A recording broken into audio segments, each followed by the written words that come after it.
J'ai vu mon petit frère, tu vois. J'ai vu mon petit frère Mehdi, il était en sang, il était à la morgue. J'ai compris que c'est tout, tu vois. C'est tout, j'avais perdu mon petit frère et que je savais pas du tout à quoi c'était dû. Et on se pose 20 000 questions, tu vois ta mère pleurer, tu vois ton père pleurer. Même moi, je retenais mes larmes parce que je devais rester un peu, pas rester fort, mais j'allais pas leur rajouter, moi qui pète mes plombs un peu sur le côté. Je commençais à m'énerver, je comprenais pas. Et c'est tout, on avait 20 000 questions, on n'avait aucune réponse. T'avais la mort qui nous mettait des pressions en disant oh, on doit fermer dans 10 minutes, on doit fermer dans 10 minutes. On nous a laissé comme ça avec le corps de mon petit frère sans réponse à aucune de nos questions.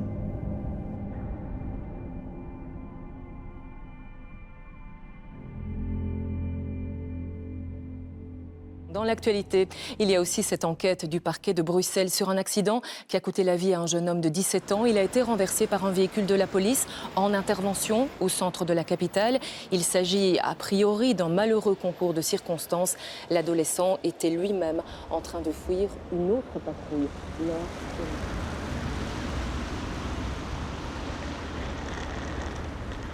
On est à la place de l'Albertine, en face du Mont des Arts et pas loin de la galerie Ravenstein. C'est ici que mon petit frère Mehdi a vécu ses derniers instants.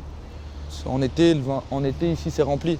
Et mon frère il était là avec 7 copains, lui, 7 copains et copines de son école, parce qu'il était en école d'art. À 23h, je crois, 40, ma mère l'appelle.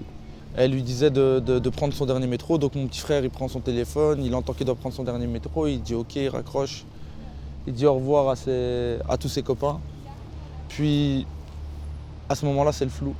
On sait juste que mon frère, après, il est retrouvé au sol, devant la galerie Ravenstein, et qu'il a été tué, percuté par une voiture de police. La police, elle vient, elle dit que mon frère, il a fait un contrôle et qu'il a traversé en courant et qu'il s'est fait tuer. Et que, du coup, il a été renversé par une autre patrouille qui n'avait rien à voir. Mais ses potes, eux, ils le voient tous dire au revoir. Ils n'ont pas vu de policier contrôler Mehdi. Ils ont juste vu Mehdi dire au revoir à tout le monde et partir pour rentrer à la maison. Donc nous, c'est le flou par rapport à ça. Du coup, voilà, on cherche des réponses à ces questions et des responsables aussi.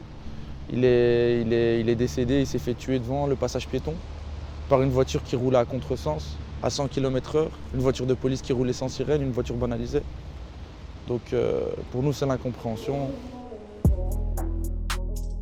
Moi, j'aime pas repasser par là parce que je me fais à l'idée que les dernières choses que mon frère, les dernières sensations qu'il ait eues, c'est du bitume froid, tu vois.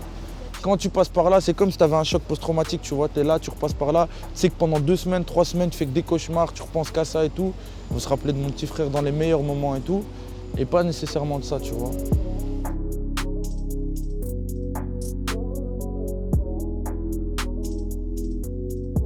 Mon petit frère, son rêve, enfin il en avait plusieurs, mais son rêve, il y en avait un, c'était de faire une bande dessinée. Ma mère lui avait acheté une tablette graphique et il commençait à créer un personnage pour développer une bande dessinée. Et il voulait aussi être sportif professionnel, basketteur professionnel. Et il s'entraînait dur. Il s'entraînait vraiment dur pour ça. Et moi, je l'aidais à s'entraîner par rapport à ça. Il était très athlétique, il était très doué, beaucoup plus doué que moi. 1 minute. Ayoub. Change, mets ton t-shirt. Montre. Non, il ne pas, il est sale. Bilal, il a fait son équipe. C'est cool. Vous êtes déjà parti là-bas. Nordi, t'es avec qui? T'es avec Bilal? Mehdi, c'était quelqu'un que j'ai rencontré à la base au terrain de basket, ici à Dansart. On se voyait tous là-bas et tout. Et on s'est connus là-bas. Il est venu avec son frère, Ayoub. Au fur et à mesure du temps, on a commencé à devenir de plus en plus proches. C'était quelqu'un de doux, calme et bienveillant avec les gens. Et voilà, c'était quelqu'un que j'appréciais beaucoup. Mehdi, c'était un bon garçon. C'était un garçon très calme dans son coin. Mais sur le terrain, il était agité, il avait de l'énergie. On s'entendait bien. J'imagine même pas ce qu'Ayoub il a pu ressentir, mais en tout cas, moi, dans mon sens, je suis grand frère aussi et j'imagine que je serais dévasté. C'est pour ça que je trouve qu'il est très très fort. Ça m'a touché parce que j'ai des petits frères qui jouent au basket, qui avaient le même âge que Mehdi. Qu'est-ce que j'aurais fait? Comment j'aurais réagi? Est-ce que moi j'aurais fait tout ce que Ayoub a fait pour son petit frère? Et je pense pas, et je trouve ça beau. C'est pour ça que je m'investis autant pour ce projet. Il garde la tête haute, il organise, il se bat pour son petit frère. Et c'est admirable. Ayoub, c'est comme mon frère et je me suis dit que c'était le moment de nous investir avec lui et de montrer aux gens que le monde du basket est très très fort. Les basketteurs à Bruxelles, on est un peu comme une famille en fait. Et je trouve que pour nous, même si sur le terrain on se prend la tête, voilà, il y a du trash talking, il y a des trucs comme ça, on reste une famille. Donc c'est comme un frère qui a disparu pour nous. Donc je pense qu'on se sent tous concernés. C'est important, je trouve, de continuer ce combat pour essayer d'éviter que ça arrive encore une fois.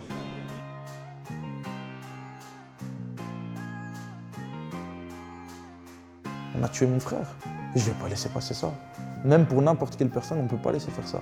Si on laisse faire ça, c'est la porte ouverte à tout et n'importe quoi. Mehdi, c'était un mineur, on ne peut pas laisser faire ça. Je ne peux pas laisser des gens salir son image comme ça et me taire, tu vois. Même si c'est un combat qui est différent, je ne peux pas laisser faire ça.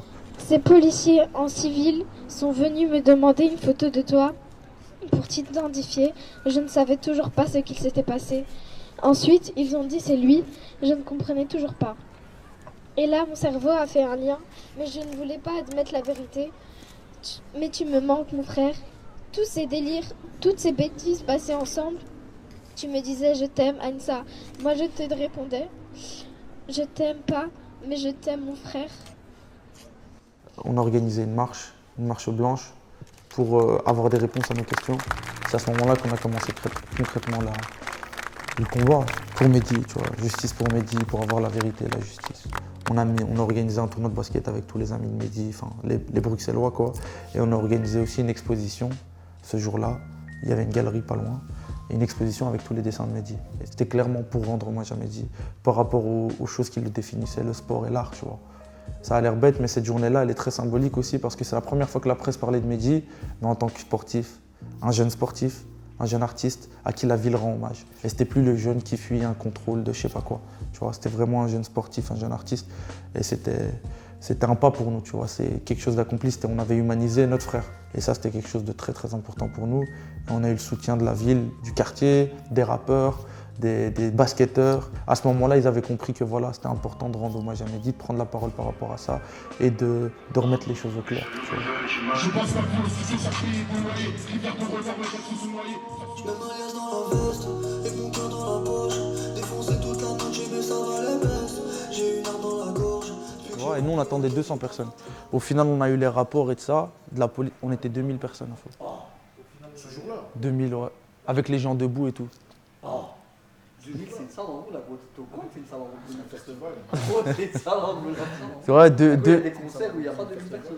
Gros, c'est une salle en haut. C'est ça, mais c'est important de soutenir ces causes-là. Il ne reste pas à vous, Adrien. Reste pas à vous.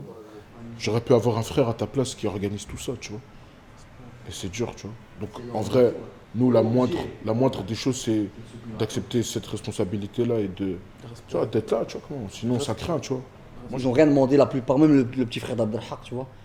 C'est un petit c'était un bon petit, tu vois, je veux dire, moi, des échos que j'ai, etc., parce que moi, je le connaissais pas personnellement, mais rien que quand je parlais avec son frère, quand je parlais avec l'entourage, etc., c'est un petit qui n'avait pas de casier, qui, tu vois. Oh, il n'y a même pas besoin de dire casier ou quoi. Le truc, c'est que, frère, il n'y a que Dieu qui décide qui a droit de vie ou de mort sur quelqu'un, tu vois comment.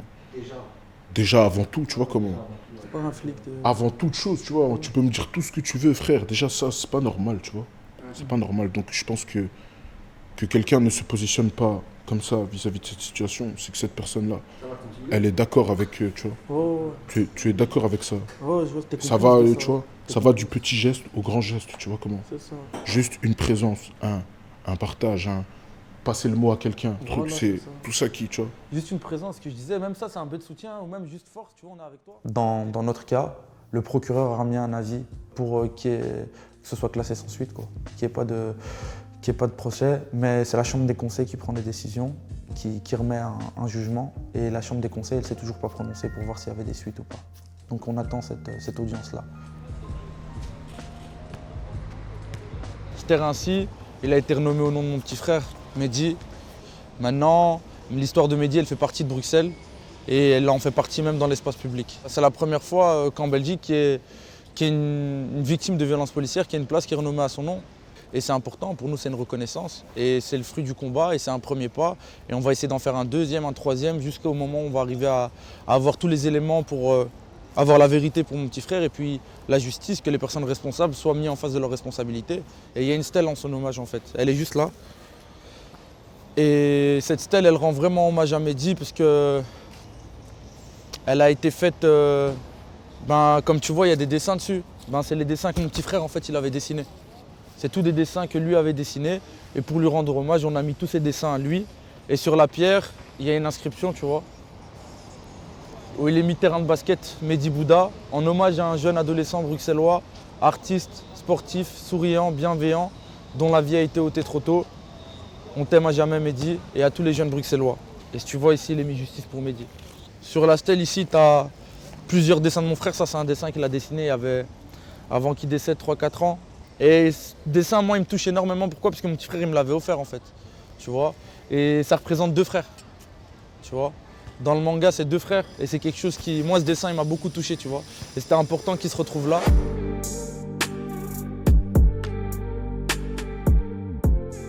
Si je le faisais pas, personne n'allait le faire, tu vois. Et pour moi, c'était un devoir, tu vois.